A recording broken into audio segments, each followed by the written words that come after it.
Ang Hubble Space Telescope ang pinakamakapangyarihang teleskopyong na-orbit sa daigdig. Binago nito ang astronomya. Binigyan tayo ng larawan ng mga galaksya na milyong-milyong liwanag taon ng layo. Paano kaya kung itutok ang Hubble sa daigdig? May nagtanong nito sa akin kamakailan. Akala ko nung una ay biro lang, pero nung magsaliksik ako, napunta ako sa pinakamalalim na rabbit hole na naranasan ko. Kung gagamitin mo ang matematika para tukuyin ang makikita ng Hubble sa daigdig, talagang nakakagulat ang sagot. Ang pinakabaliw dito, nagawa na ito ng United States government dati talaga. Hindi gamit ang Hubble mismo, Kundi gamit ang lihim nitong kakambal na ginawa noong Cold War. malalaman natin paano gumagana ang teleskopyo at bakit kaya ng Hubble kuhanan ng mga galaxy na bilyong light years ang layo. Pero hindi nito kayang i-zoom in ang mga bagay tulad ng bandila sa buwan. At ano ang kailangan para makagawa ng teleskopyong kaya iyon? Ginawa ang Hubble Space Telescope para bigyan ng mga astronomo ng malinaw na tanaw ng universo sa pag-alis ng kanilang pinakamalaking sagabal, ang atmosfera. Laging kailangan tumingin sa magulong hangin ng mundo ang mga teleskopyo sa lupa, kahit gaano kalaki ang mga ito. Laging nagbabago at umiikot ito, nililiis ang liwanag sa di inaasahang paraan. Kaya kumikislap ang mga bituin. Maganda ito tingnan, pero para sa mga astronomo, Bangumot ito dahil nilalabo ang mga imahe. ang ideya ng paglalagay ng teleskopyo sa itaas ng atmosfera ay iminungkahi pa noong 1946 at 46. Pero wala pa noon ang tamang teknolohiya, kaya kinailangan nating maghintay.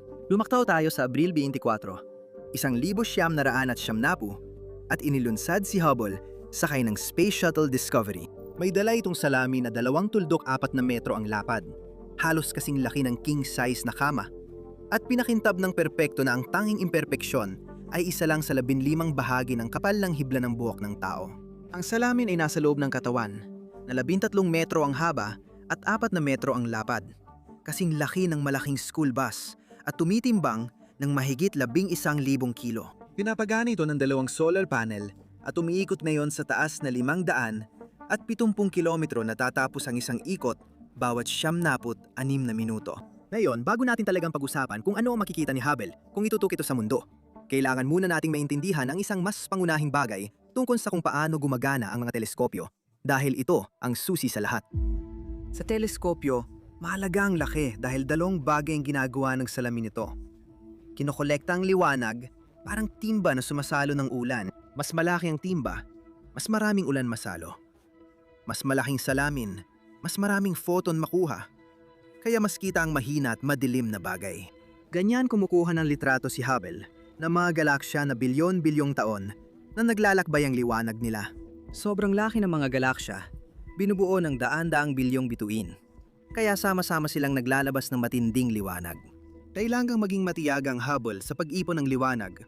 Minsan tumitingin siya sa isang bahagi ng langit ng ilang araw. Pero heto ang pangalawang bagay na ginagawa talaga ng salamin na kadalasan ay hindi naiisip ng karamihan.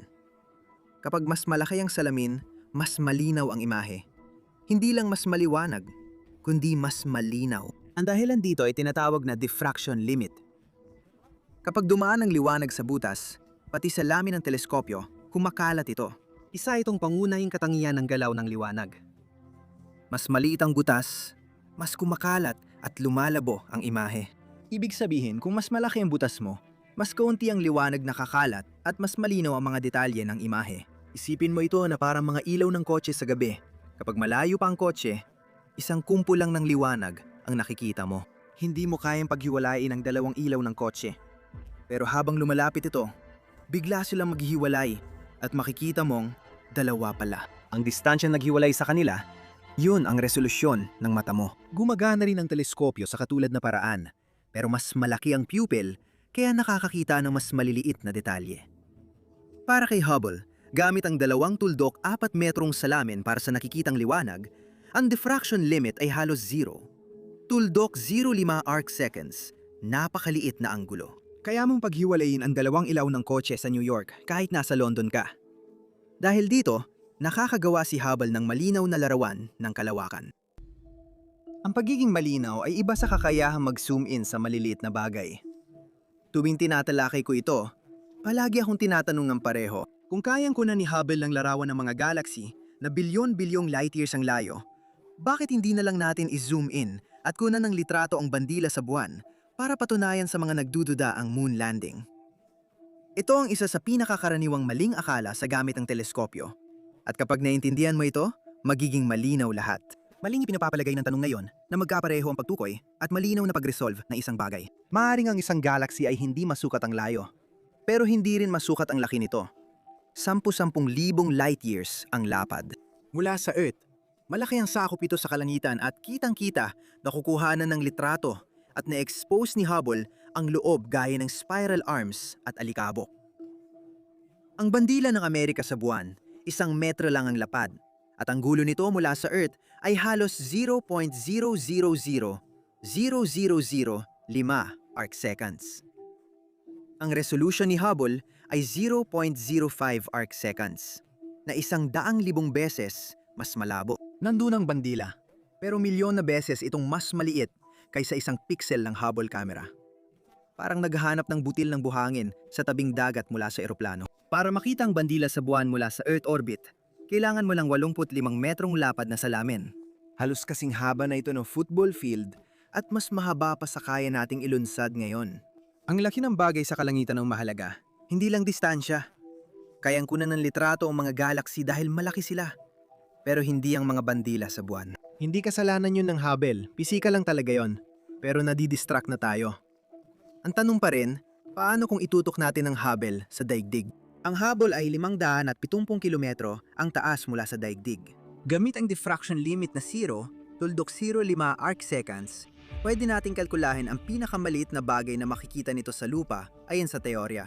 Lumalabas na ito ay mga 15 sentimetro, halos kasing laki ng plato sa hapunan. Sa resolusyong yan, makikita mo ang mga sasakyan, hugis ng malalaking hayop, malinaw ang mga puno at bubong. Ang isang sasakyan ay 13 pixels ang haba. Makikilala bilang sasakyan, pero ang plaka, baka 2 pixels lang. Parang mansa lang ang makikita mo, hindi letra. Pero mahalaga, ang 15 sentimetro na yan, ang theoretical na best case. Kung itutok mo ang Hubble sa daigdig, walang silbing larawan lang ang makukuha dahil sa malaking dahilan na ito. Bilis. Umiikot ang Hubble sa 27,000 kilometro bawat oras, at ang lupa sa ilalim nito ay dumadaan ng halos 8 kilometro bawat segundo. Kung kukuha ng litrato ang Hubble, kahit 100 seconds ang exposure, maglalabo ang lupa ng 70 metro at mawawala ang detalye. Para mapigilan ang galaw sa resolusyong 15 sentimetro, kailangan mo ng exposure na 20 microsegundo. Libo-libong beses itong mas mabilis kaysa kaya ng Hubble na kamera. Ang mga teleskopyong ito ay mabagal at sensitibong sensor na ginawa para tumitig sa isang galaxy ng ilang oras, hindi gaya ng action camera na GoPro. Kaya bang subaybayan ng Hubble ang lupa habang umiikot? Hindi talaga, dapat mabilis ang galaw nito. Pero pinakamabilis na ikot ay parang minutong kamay ng orasan lang. Mabagal ito para makasabay sa bilis ng pagdaan ng lupa sa ilalim. Bukod pa rito, ang pagtingin pababa ay nangangahulugang makikita mo ang buong atmosfera na iniiwasan ng Hubble. Ang magulong hangin sa pagitan ng teleskopyo at lupa ay nagpapalabo ng imahe, gaya ng sa mga obserbatoryong nasa lupa. At ang ibabaw ng mundo tuwing araw ay nakakasilaw na maliwanag kumpara sa malalayong galaxy na karaniwang kinukunan ng Hubble. Kaya may totoong panganib na masira ang sensitibong mga detektor nito, at alam lahat ito ng National Aeronautics and Space Administration. Malinaw nilang sinabi na hindi pwedeng gamitin ang Hubble para obserbahan ang mundo. Kapag ginamit ito sa calibration, naglalabas lang ito ng malabong guhit na tumutulong sa pag-tune ng camera pero hindi magagamit bilang litrato. Ang Hubble ay magiging napakasamang spy camera. Pero may ibang gumawa ng teleskopyo na hindi ganoon. Dito nagiging interesante ang lahat. Plano ng National Aeronautics and Space Administration na gawing 3 metro ang salamin ng Hubble. Pero ginawa nila itong 2.4 na metro. Opisyal na dahilan ay pagtitipid. Pero ang totoo, matagal man eksperto ang militar sa paggawa ng ganong sukat ng salamin para sa spy satellite. Simula noong Disyembre ng 1976, nagsimulang magpalipad ng mga satellite ang Estados Unidos na tinatawag na Keyhole, 11 Kennen. Ang mga ito ay may dalang mga salamin na pinaniniwala ang may 2.4 na metro ang diametro, kapareho ng laki ng kay Hubble. Pero sa halip na tumingin sa mga bituin, Nakatutok ang mga ito pababa mismo sa daigdig. Dinisenyo ang mga ito mula sa simula para lutasin ang lahat ng problemang maaring maranasan ni Hubble. Napakaikling exposures, electronic motion compensation, at kakayahang magpadala ng malinaw na digital na mga imahe pabalik sa daigdig, halos real-time. hindi si Hubble ang nagbigay inspirasyon sa mga spy satellite. Ang mga spy satellite ang nagbigay inspirasyon kay Hubble.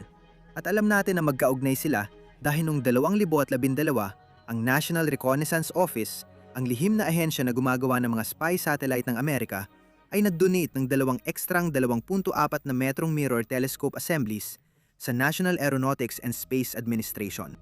2 kumpleto at hindi nagamit na Hubble-class na space telescope, basta na lang nakaimbak. Nabigla talaga ang komunidad ng astronomya. Isa sa mga donasyong teleskopyo ay ginagawa na ngayong Nancy Grace Roman Space Telescope. Bago pa dumating ang mga digital spy satellite, mas kahanga-hanga ang unang henerasyon sa sarili nilang paraan. Noong 1960, naraan at 60 kumuha ng totoong pelikulang litrato ng Soviet Union ang mga Corona satellite. Pagkatapos, ibinaba nila ang mga kapsula pabalik sa Earth. Sinalubong ng eroplanong militar gamit ang kawit habang bumabagsak na may parachute sa Pacific. Kung hindi nila masalo, sisirahin ng kapsula ang sarili at lilubog sa dagat. Ang mga unang litrato ay napabulaan sa missile gap, Ang takot na mas marami ang nuclear missile ng Soviet kaysa Amerika. Sa totoo, hindi naman pala. Pinatunayan ito ng satellite photos at maaaring naiwasan pang delikadong arms race. Tanong ko, gaano nakatalas ang mga spy satellite na yon?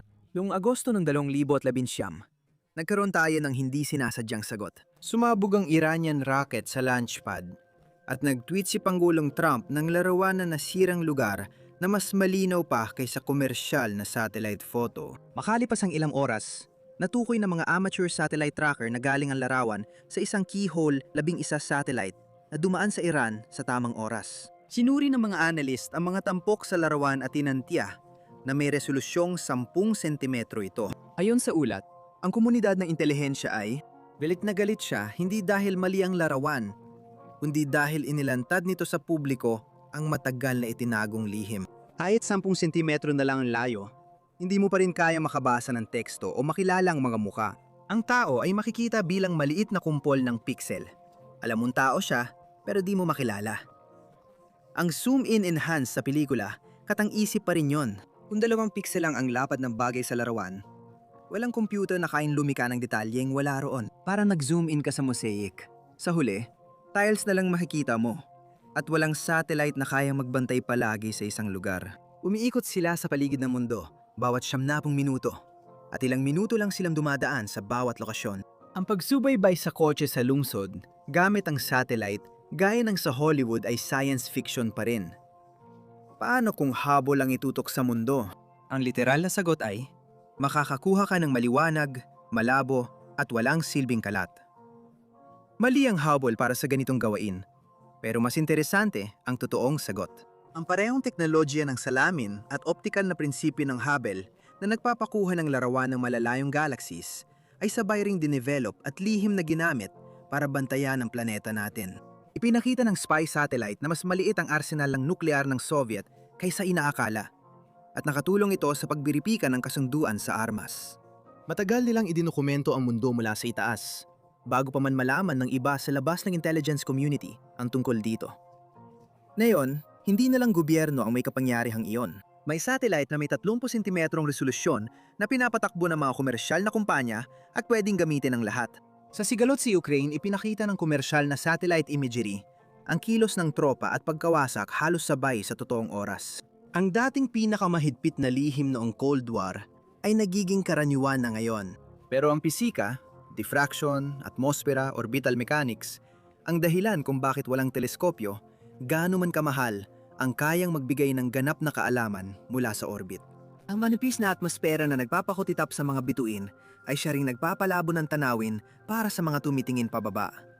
Parang kurtina ng privacy ng kalikasan. Sa totoo lang, nakagaan talaga ng loob ko yon.